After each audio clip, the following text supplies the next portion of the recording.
बच्चूभाऊ पटेल महाराष्ट्राचा बच्चूभाऊ पटेल यांचा जोरदार टाळ्यांच्या गजरात आपण स्वागत करूया.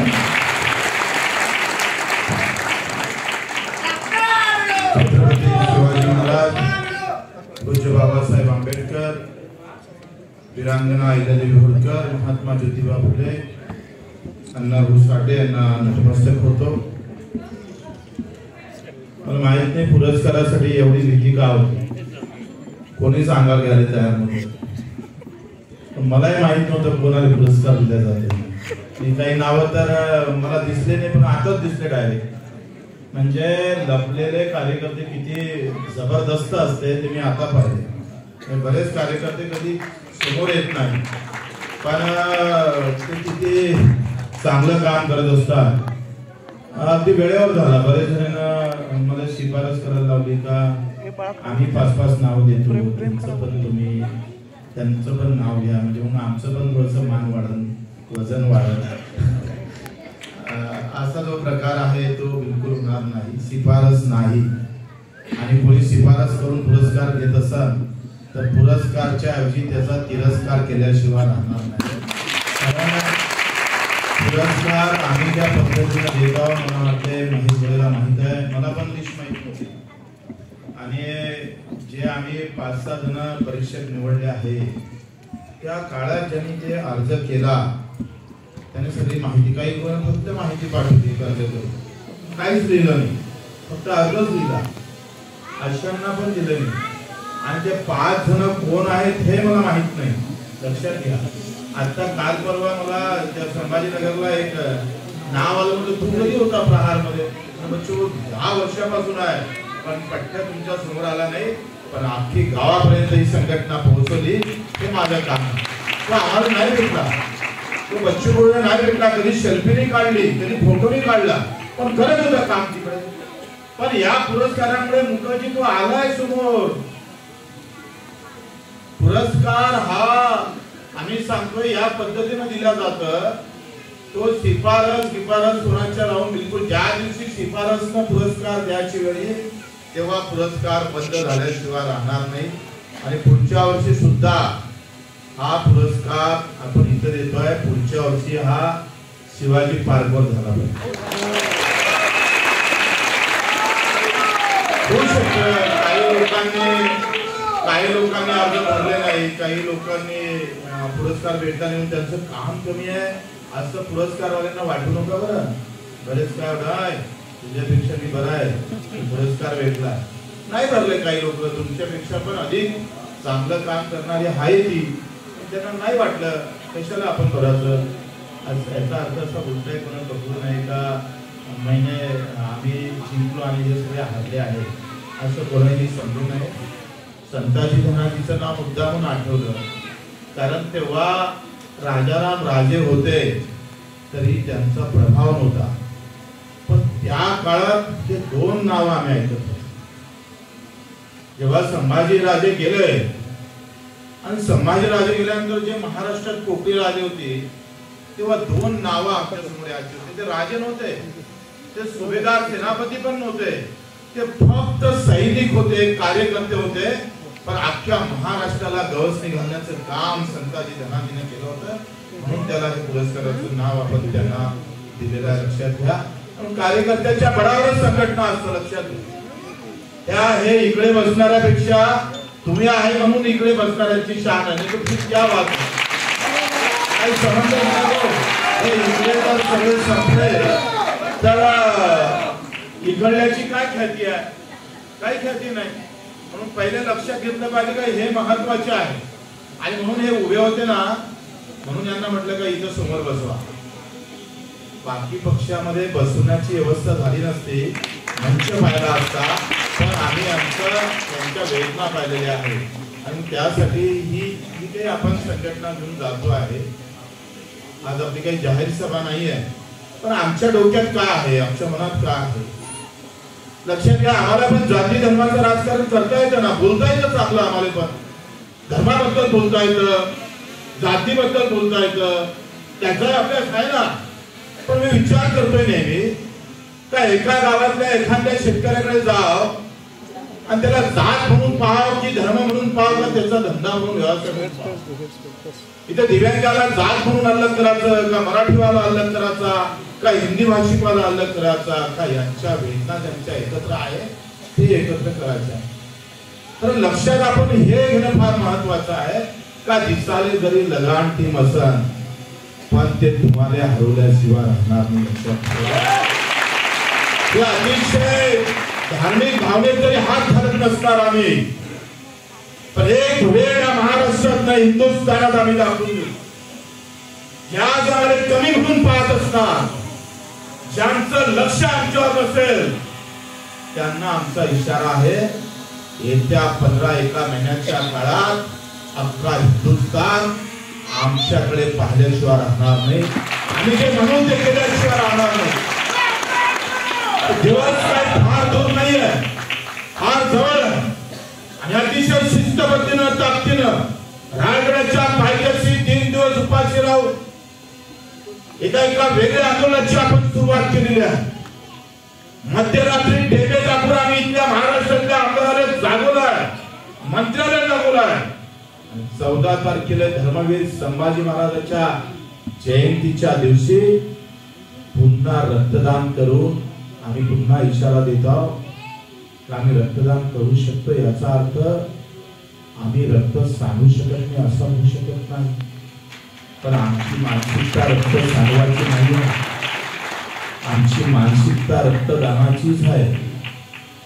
आणि प्रत्येक मंत्र्याच्या घरासमोर आम्ही रक्तदान करून त्यानं मतदानाच्या वेळेस जे आश्वासन दिलं होतं त्याची आठवण रक्तदान करून देणार. फक्त त्यानंतर निवेदन देऊन नाही देणार. आम्ही किमान 1000 ते 2000 रक्तदाते पुऱ्या महाराष्ट्रात रक्तदान करून त्याची आठवण सरकारला आम्हाला द्यायची.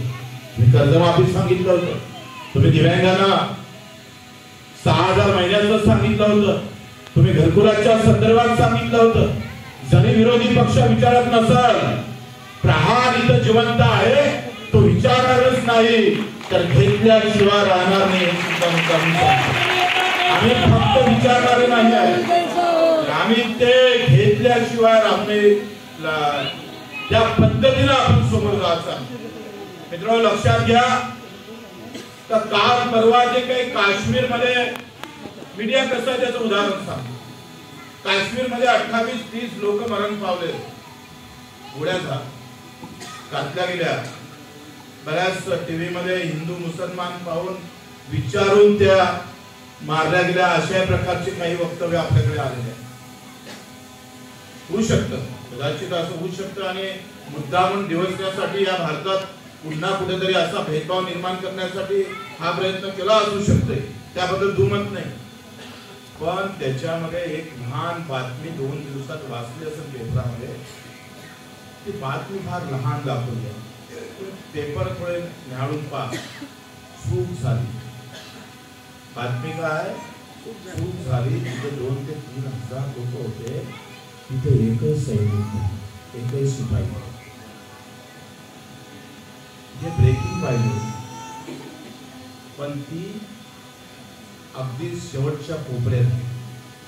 लक्षात घ्या, मीडिया कसा, मीडियानं वारंवार हे कधीच दाखवून नाही. एखादा अपघात झाला तर आपण दाखवतोय ट्रॉफिक पोलीस असता तर कदाचित तो अपघात टाळला असता, किंवा तिथं अशी व्यवस्था केली असती तर तो अपघात टाळला असता. पण मीडियानं ही बातमी कुठंच फ्रंटवर येऊ दिली नाही. म्हणून अशा अवस्थेमध्ये आम्हाला हे आंदोलन, हे सगळं संघटन टिकून ठेवावं लागतं. याचा तुम्ही थोडा अभ्यास करणं फार गरजेचं आहे. का बरं बातमी आली ती? जर तिथं 2-3 पोलिस जरी असते किंवा शिपाई जरी असते तर त्या दोघांना मारलं असतं ना, एवढा मोठा अनर्थ टाळलं असतं ना. पण मीडिया त्यावर बोलायला तयार. एक एनडीटीव्हीचे ते कोण होते, रवीश कुमार, त्यांनी ते फक्त विश्लेषणासहित पाठवले. देश कुठे चाललाय आपण कुठे बघा.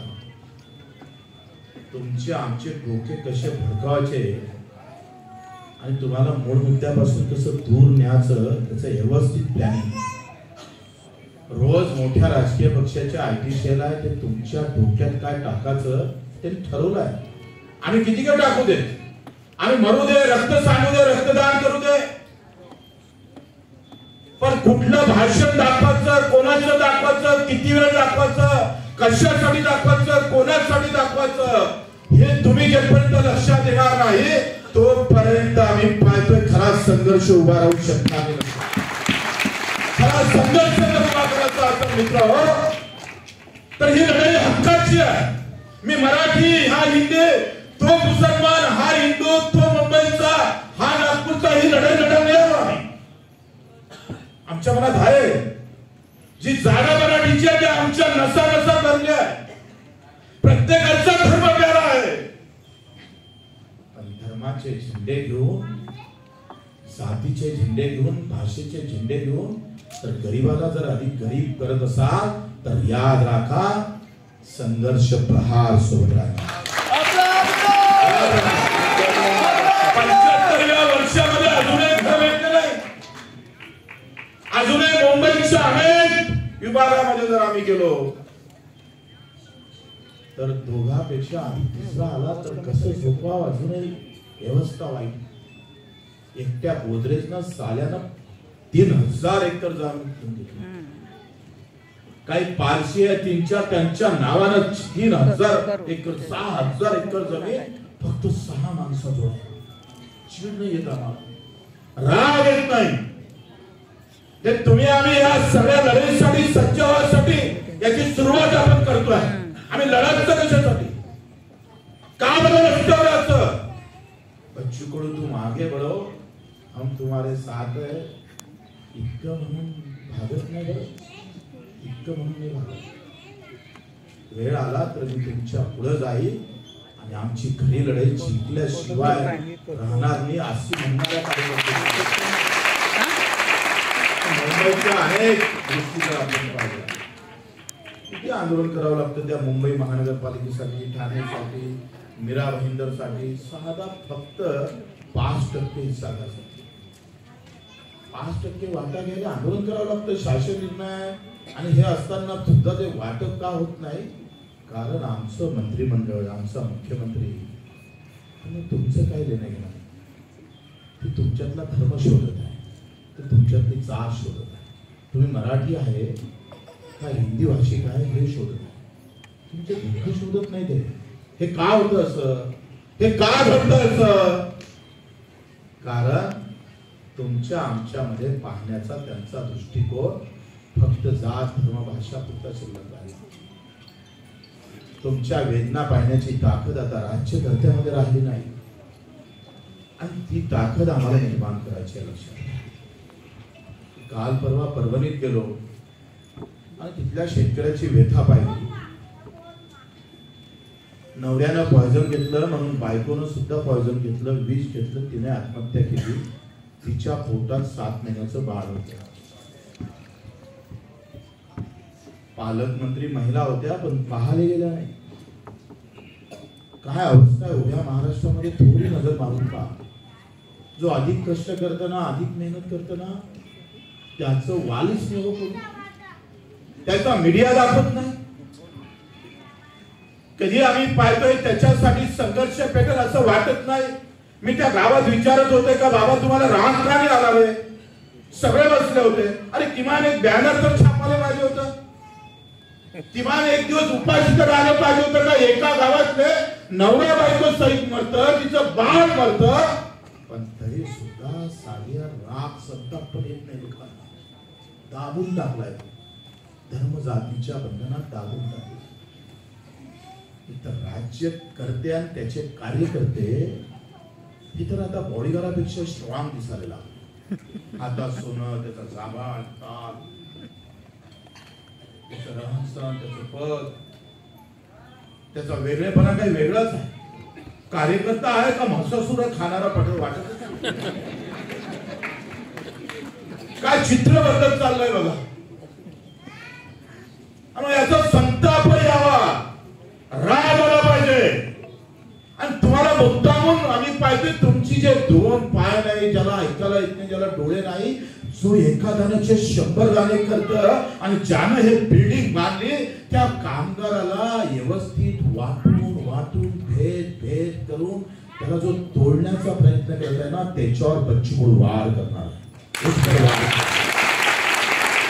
तुम्ही आमच्या समाजाचं वाटोळ करत असाल आमचे दुःख तुम्ही जाती धर्मामध्ये वाटून भेदभाव करून जर आम्हाला पुन्हा आम्ही पाहतो पराजित करण्याचा प्रयत्न करत असाल तर लढाई मोठी जरी असली तरी ती लहान असणार मी लक्षात घ्या खूप बडी रहेगी और बडी रहेगी और उतने ही पावरफुल रहेगी कमी नहीं हो देणार ही लढाई जी महात्मा ज्योतिबा फुलेनं लढली जे छत्रपती शिवरायानं लढली जे पूज्य बाळासाहेब आंबेडकरांनी जे लढाई लढली तुला माहित असेल सावित्रीबाई 9 वर्षाची होती आणि 9 वर्षाच्या सावित्रीबाई फुलेला काही पेशवे मंडळी म्हणतात की तुला हिला विहिरीत उडून टाकून द्या कारण महिला स्त्री जन्माला येणं मुलगी जन्माला येणं म्हणजे सर्वनाशच आहे पापच आहे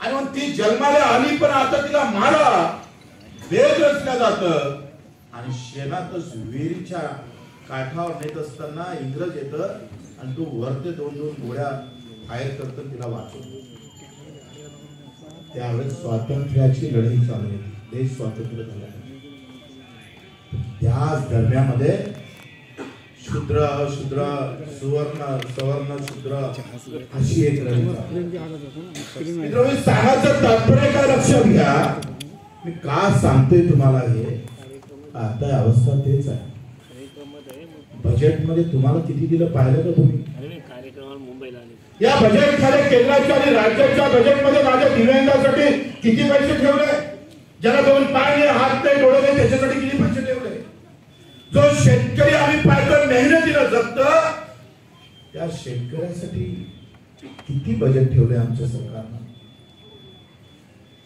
कामगारासाठी किती ठेवले तो टॅक्सी हे कॅमेरावाल्यासाठी काही बजेट आहे का इनके मालक के लिए बजेट है उनकी व्यवस्था है पण कॅमेऱ्यासाठी बजेट नाही आहे लक्षात घ्या त्यांनी दिवसभर ते लावून उभे राहावं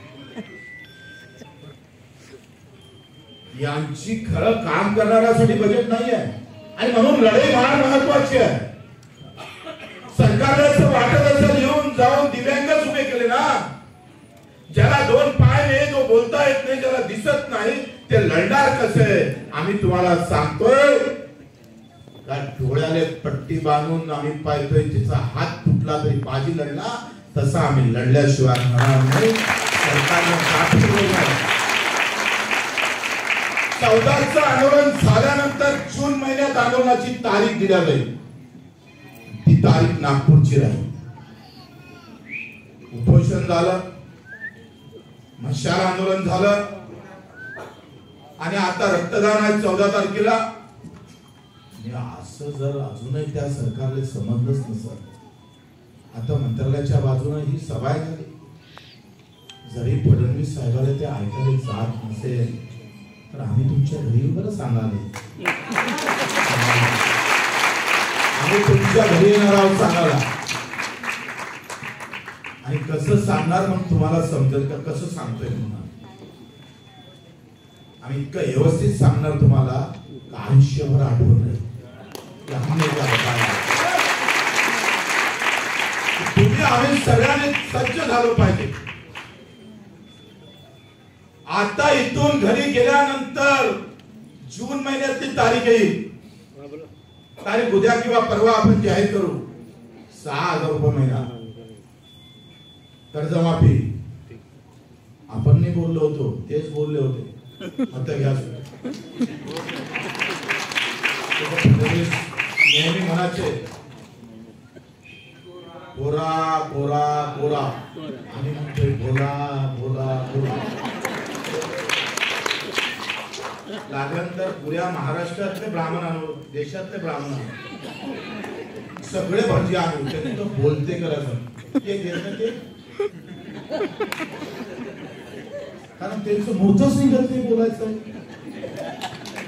कोणत्या पंचकातली कोणती तारीख आहे सांगा तर पूर्ण आम्हाला गायबच आहे आणि काही किटूर माटूर बोलतो ते गुलाबराव पाटील बोलले वो बच्चू को कच्चा आहे तर आम्ही ठरवलं येत्या 9 दिवसात गुलाबराव पाटलाच्या गाडीची हवा सोडल्याशिवाय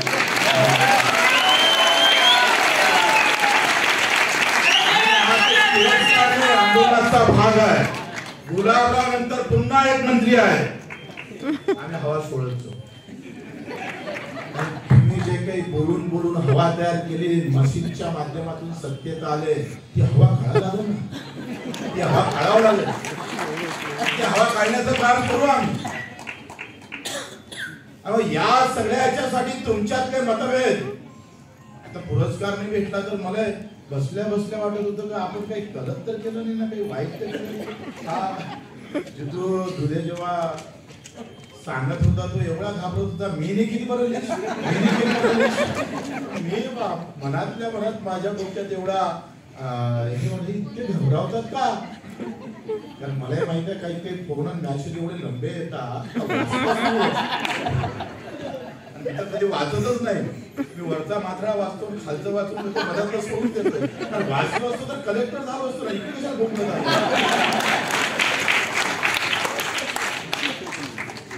लंबे मॅसेज करू नका, थोडक्यात करा, एकदम कमी करा। एवढे लंबे लंबे करताय मॅसेज का ते मॅसेज करणं असं वाचतं मी नुसतं व्हॉट्सअप बंद केलं आणि मग अधिक कोणते ऍप आहेत ते सगळं बंद केलंय, आता टेक्स्ट मॅसेज पण बंद करावं लागेल अशी अवस्था आहे। आणि मग मला असं वाटतं का येणारा काळ हा कष्टकऱ्यांचा असला, काम करणाऱ्यांचा असला, सगळ्या धर्मांवाल्यांचा असला पाहिजे, पण सगळ्या धर्मातल्या वाल्यापेक्षा याच्यामधल्या माझ्या काम करणाऱ्या कष्टकरी प्रामाणिक माणसाचा हा काळ धर्माचा आवाज सगळे धर्म प्रिय आहे बरं, काही वाहणार नाही। मराठी जेव्हा महत्वाचा आहे तेव्हा हिंदी भाषिक महत्वाचा आहे, कष्ट पाहिजे पाहिजे। बेमानी कोणी करत असं धर्माच्या नावाने पाठवण्याचा प्रयत्न करत असं तर त्या धर्मातल्या लोकांना सांगून त्याला ठोकू आपण, धर्माच्या नावानं बाटवण्याची गरज नाही आहे कोणाला, आणि असं कोणी करत असेल तर त्याला ठेचलं पाहिजे, बिलकुल नाही, ते कोणीही सहन करणार नाही। पण ते झेंडे बाहेर काढून तुम्ही आम्हाला आत्महत्यापर्यंत नेत असाल तर आम्ही तुमच्या उरावर झेंडे लावल्याशिवाय हेच चालू झेंड्याचं राज, कधी भीम गर्जना, कधी शिव गर्जना, कधी अधिक काही गर्जना। ह्या गर्जनामध्ये आमचं काय भलं झालं हो, किती मराठी माणसाचं भलं झालं मुंबईत सांगावं, कोण केलं एकाच तरी सांगताय। माझा महानगरपालिकेतला महाराष्ट्रातला एखादा चांगला निर्णय जो झाला म्हणजे मराठी माणूस चालायला लागला, एखादं उदाहरण सांगता येईल। पेटण्यासाठी आणि मत घ्यासाठी व्यवस्था लक्षात पेटत राहिले पाहिजे। काय होतंय बच्चू कडू जाती धर्माची लढाई लढला असताना मी सांगतो एवढा वेळ नाही लागला असता, एवढा वेळ नाही लागला असता, पण मी हक्काची लढाई लढतोय, मी वेदनेची लढाई लढतोय, मी दुःखाची लढाई लढतोय, मी जाती धर्माची लढाई लढा नाही आलो। ज्या जाती धर्मात दुःख आहे ती माझी लढाई असणार आहे, त्याच्या वेदना कमी करण्याची लढाई असणार। मी पाहतोय रोज दुःख, त्यांना कोणी जवळ करत नाही, कामापुरतं करतो। काही काही क्लब आहे ना, 4 सायकल 10 फोटो मग बॅनर आणि मग बाकी संपला। काही मोठ्या संघटना आहे, काही तर हिरो आहे, इन्व्हेस्टर मोठे मोठे हिरो आहे, आत्महत्या करणाऱ्या शेतकऱ्यांसाठी यांची मोहीम चालू असते। मोहिमेत काय भेटलंय, 4 खड्डे खोदा, त्याच्यात पाणी टाका, पाणी टाकलं, नदीने पाणी आलं, विहिरीने पाणी आलं, आम्ही शेतीने पाणी दिलं, भावच नाही भेटला तर हे हिरो काय दिसतच नाही, कोणीच दिसत नाही। हे सगळे तुम्ही आलेले आहे ना, हे सगळे गावखेड्यातून आलेले, जिथं पोट भरलं नाही म्हणून मुंबई जवळ केली, मुंबई जवळ केली तरी सुद्धा आज अवस्था अशी आहे का इथं मोठ्या वेगळ्या विचारांना, मोठ्या वेगळ्या आशेनं आपण इथे आलो होतोय, इथे काय झालं तेच झालं, काय बदल झालाय आयुष्यामध्ये। पण ही लढाई मित्र लक्षात घ्या का ही जी लढाई आहे ही अतिशय वंचित दुर्लक्षित, वंचित म्हणजे एका जातीचे नाही बरं, सगळ्या जातीतले जे काही गरीब असेल, कष्ट करणारी लोक असेल, त्याचा वाटा, उसका वाटा, त्याचा वाटा मिळून द्यायचा. आणि मी तुम्हाला आत्मविश्वासानं सांगतोय, आणि ज्या पद्धतीनं आता आंदोलन आणि पक्षाची बांधणी सुरू करतोय, मला वाटतं 5 लाख या एका वर्षात 5 लाख प्रहारचे पक्षाचे कार्यकर्ते झाले पाहिजे आणि 10 लाख दिव्यांग. एक वर्षात आम्ही किमान 15 लाखावर गेलो पाहिजे. 10 लाख दिव्यांग आम्हाला पूर्ण महाराष्ट्रात एकत्रित करायचे. 5 लाख कार्यकर्ते. आजही आम्ही पाहतोय इथे 75% दिव्यांग आणि 25% फक्त प्रहारचा कार्यकर्ता आहे पक्षाचा. हे दोनही मिळून काय वाईट नाही. आपण आलात आणि तुमच्या माध्यमातून एक वेगळी लढाई सुरू होतं, काही वाईट नाही. झेंडे आणि धर्म सांगून एकत्र करणाऱ्यापेक्षा आपण एकत्र आले हे त्याच्यापेक्षा कधीही चांगलं, काही वाईट नाही. आणि या सगळ्या लढाईमध्ये मी प्रामाणिकपणे सांगतोय, मला काही मोठं गिटं व्हायची नाद लागलेला नाही आहे.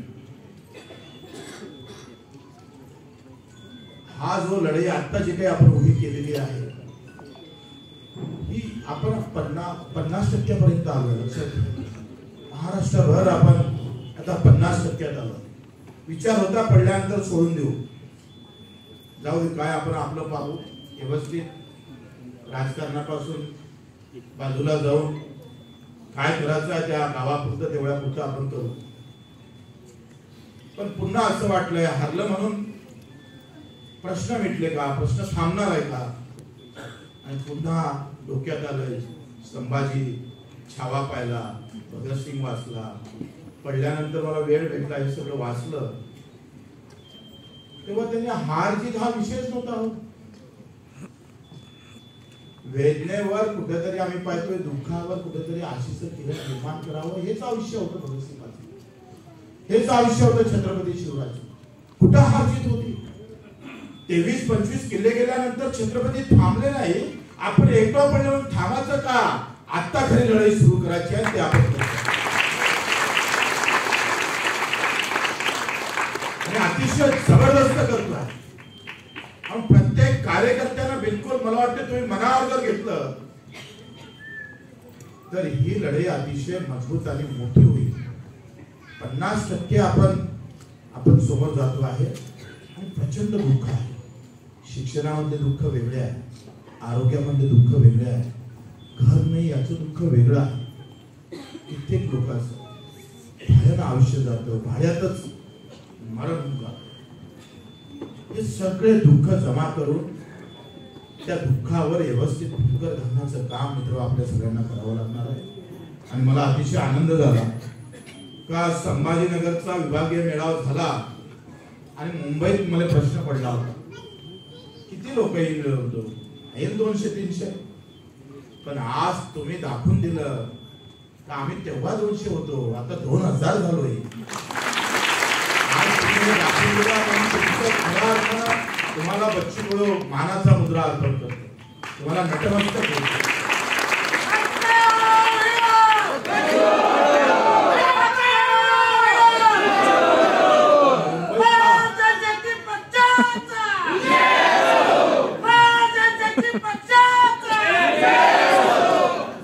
त्याला एक पुरस्कार दिला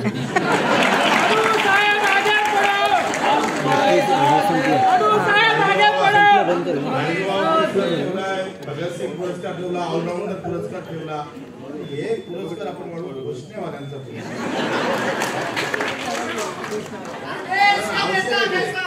याच्यामध्ये जे काही ज्ञान आणण्याचं काम करत आहे ते लहान गोष्ट थोडी आहे. कारण तुमच्यासाठी एक पुरस्कार काढू, मला आनंद या गोष्टीचा आहे. जितू असेल, रामदास असेल, आमचे सगळे तपकीर, राहू, पाटील, सातव, महेश बडे, टेकाळे, जाधव, अधिक नाव सुटलं तर मोकरजी आणि काय म्हणते आमचे सगळे चक्रे असेल, सगळे जण आहे. मग जितू तुला नेमकं तुम्ही ते थोडंसं वाढवलं म्हणून बरं झालं, वाद नाही झाला. आमचा साळुंके सगळेजण आहे, रायगड मधले काही लोकांचे फोन आले का आमचं नाव घ्या, आम्हाला पण पुरस्कार द्या. तर त्यांची मेहनत होती, त्यांचं बरोबर होतं. पण मी त्यांना सांगितलं समजून का असा हस्तक्षेप करू नका. आपण काही वेळ दिला होता, पण ज्यानं पेपरच सोडला नाही त्याला कसं पास करणार? कधी असू दे, त्याने अर्ज भरला पाहिजे का नाही? त्याला अर्ज भरला, व्यवस्थित सगळं प्लॅनिंग केलं. काही लोकांना वाचलंच नाही ते. काही लोक मोठे मोठे लोक आहेत, जाऊ दे, काहीतरी असतात ते, जाऊ दे तिकडे. म्हणजे आता म्हणतोय आम्ही तर त्याच्याविषयी चांगलं काम केलं, पण तू वाचलं नाही. खरंच वाचाल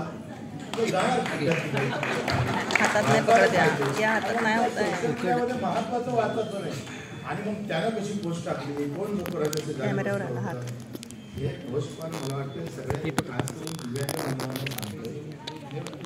तुम्हाला नाही सांगत, तुम्ही सगळे सभ्य आहेत. इकडे थोडा प्रॉब्लेम आहे, ते भांडण करत नाही. पण नको त्या गोष्टी आपण काय म्हणतात त्यावर, त्या सोशल मीडियावर मी तर पाहिलंच नाही कधी. मी मला सांगितलं होतं यानंतर एक पोस्ट जरी टाकली तर दोघांना काढून टाक, दोघे ठेवू नका. त्यांना 6 महिन्यासाठी बाहेर काढून टाक.